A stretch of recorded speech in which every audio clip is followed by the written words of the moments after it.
আসসালামু আলাইকুম, সবাইকে ঈদ মোবারক। কাছে দূরে যে যেখানে আছেন দেশে বিদেশে সবাইকে পবিত্র ঈদ উল আজহার শুভেচ্ছা। তবে ঈদের দিনও বাংলাদেশকে নিয়ে আসলে খুবই খারাপ একটা সংবাদ আমরা ফিল করছি। নরম পায় যারে জাইত্যা ধরে তারে, এটা আমাদের কুমিল্লার একটা ভাষা আছে। আর একটা ব্যক্তি জীবনে দেখবেন যে আপনি কার সাথে একটু ভদ্রতা দেখাইতেছেন, একটু নম্রতা দেখাইতেছেন, আপনারা গালি দিচ্ছে, আপনি ভাবতেছেন ভাই এদের সাথে গালাগালি করে নিজের মান সম্মান যাবে, আপনারা ঢিল মারতেছে, আপনি ভাবতেছেন আমার গায়ে তো পরে নাই, সমস্যা নাই। তারপর আপনার একটু ক্ষতি করছে, আপনি ভাবতেছেন যাক আমি এটা নিয়ে কথা বলে আমার ইজ্জত থাকবে না, অথবা আপনি ভয় পাচ্ছেন। আপনি যেইটাই করেন আবার মুখ দিয়ে একটা কথা বলে ফেলছেন যে আমি আসলে এটা পারবো না, ওকে আমার দ্বারা ঠেকানো সম্ভব না। স্বাভাবিকভাবে আপনার উপরে লাগু হইয়া বসবে যদি সম্পর্কের জায়গাটা খারাপ হয়। ঠিক একই কাজ করছে ভারত। আর এই তথ্য আজকে বাংলাদেশটা, ভারতের গণমাধ্যম বলছে বাংলাদেশ সরকারের নরম অবস্থানের কারণে প্রতিদিন বাংলাদেশে কি পরিমাণ পুশিন করানো হচ্ছে, এবং যাদেরকে বাংলাদেশি দাবি করে পুশিন করানো হচ্ছে তারা আদৌ কি বাংলাদেশি কিনা। আমাদের পররাষ্ট্র উপদেষ্টা তিনি আসলে কোন কারণে এই দায়িত্ব পালন করেন সেটা আমি নিজেও বুঝি না। তিনি যখন বললেন যে ভারতের পুশিন ঠেকানো সম্ভব না, আমরা চিঠি দেব, আর ভারত বাংলাদেশের আকাশে ড্রোন উড়াইয়া উড়াইয়া দেখে কোন জায়গা খালি আছে, ঠেইলা মানুষ ঢুকাই দিচ্ছে। সীমান্তে নিজ দেশের নাগরিকদেরকে বাংলাদেশে ঠেলে দিচ্ছে, মানে পুশিন করছে ভারত। নারী পুরুষ শিশুদের বেআইনিভাবে গ্রেপ্তারের পর তাদের পাঠানো হচ্ছে আপনার বাংলাদেশে। ভারতের উত্তর পূর্বাঞ্চলের আসাম রাজ্যের হাজার হাজার মানুষ এখন আতঙ্কে দিন কাটাচ্ছে। এই প্রক্রিয়ায় দরিদ্র এবং প্রধানত শ্রমিক শ্রেণীর মানুষকে নিশানা করছে ভারতের সরকার। ভারতের মুম্বাইয়ের অধিকার বিষয়ক সংস্থা citizens for justice and piece মানে সিজেপির প্রকাশিত এক প্রতিবেদনে এই চাঞ্চল্যকর তথ্য উঠে এসেছে। প্রতিবেদনে বলা হয়েছে শত শত ভারতীয় নাগরিককে বাংলাদেশি বলে সীমান্তে পুশিন করছে ভারত।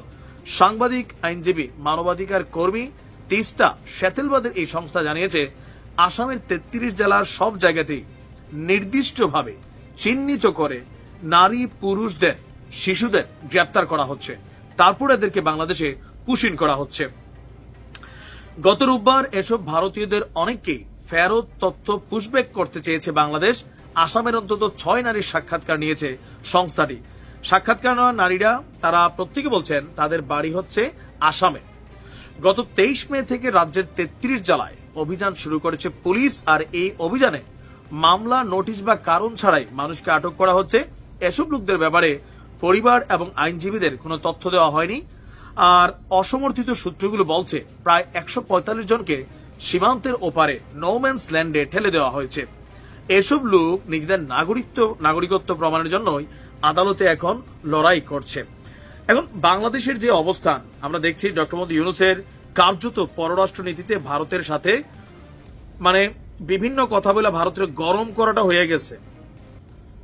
আমরা কিন্তু এই যে গরমের পরে ভারত যে প্রতিদিন পায়ে পা দিয়া জোরপূর্বক তার দেশের নাগরিক ঠেকাচ্ছে, আমরা এটা বন্ধ করতে পারতেছি না। কারণ এটা আসলে নির্দিষ্ট 2-1 কিলোমিটার জায়গা না যে আমাদের বিজিবি চাইলে ওই জায়গাটাকে কন্ট্রোল করবে। বিশাল সীমান্ত এরিয়া, আপনি কয় দিক করবেন। আর ভারতের টেকনিক দেখছেন, এরা আকাশে ড্রোন উড়াচ্ছে, বাংলাদেশের সীমান্তে পাঠাচ্ছে। কেন? আশেপাশে কোনো গ্রামবাসী আছে কিনা। যদি গ্রামবাসী থাকে এদিক দিয়ে পুশিন করে না। যে জায়গাগুলো খালি পায়, নীরব পায়, নির্জন পায়, ওইখান দিয়ে ঢুকাইয়া বিএসএফ বলে একদম গুলি করে দেবো। তো এই সাধারণ মানুষ দৌড়তে দৌড়তে আসে, একবার ঢুকাই দিতে পারলে রিটার্ন তো আপনি ওইভাবে করতে পারবেন না। আপনাকে আবার আইন মাইনা, আদালত মাইনা, পতাকা বৈঠক করিয়া এক দেশের নাগরিক আরেক দেশে হস্তান্তর করতে হবে। কিন্তু ভারত এটা করছে না। সরকার এই নিয়ে কার্যত গেল কয়েকদিন খালি নির্বাচন সংস্কার ছাড়া কোনো কথা ভারতের পুশিন নিয়ে ডক্টর মোহাম্মদ ইউনূসের মুখে আমরা শুনি নাই। এমনকি আমাদের জাতীয় নিরাপত্তা উপদেষ্টা যিনি আছেন তিনিও বলেন নাই। এটা নিয়ে কেউই কথা বলছেন না। কেন? ভয় পান ভারতরে? তো ভয় পাইলে কেন পাঙ্গা নিতে গেছেন? আমাদের জন্য তো অনেকগুলো রাস্তা আছে। আইনজীবী ইশরাত বলছিলেন আমরা জাতিসংঘে এগুলো নিয়ে রিপোর্ট করতে পারি। আমাদের বিচার দেওয়ার অনেক জায়গা আছে। আন্তর্জাতিক অপরাধ আদালতেও অভিবাসন নীতিতে আমরা ভারতের বিরুদ্ধে অবস্থান নিতে পারি। কিন্তু আমরা কোনটা করছি? চিঠি পাঠাচ্ছি ভারতরে, দাদা প্লিজ, এরকম। শক্ত হন।